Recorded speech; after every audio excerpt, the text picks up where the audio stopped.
श्रियकान्ताय कल्याणनिधये निधयेतिनाम् श्रीवेङ्कटनिवासाय श्रीनिवासाय मङ्गलम् लक्ष्मी सविभ्रमालोकसुभ्रूविभ्रमचक्षुषे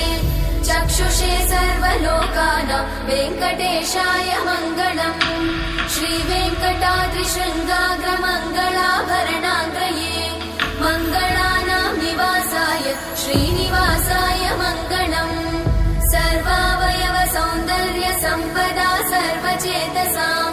सदा सम्मोहनायास्तु वेङ्कटेशाय मङ्गलम् नित्याय निरवध्याय सत्यानन्दचिदात्मने सर्वान्तरात्मने श्रीमद् वेङ्कटेशाय मङ्गलम् स्वतः सर्वविदे सर्वशक्तये सर्वशेषिने सुलभाय सुशीलाय वेङ्कटेशाय मङ्गलम्।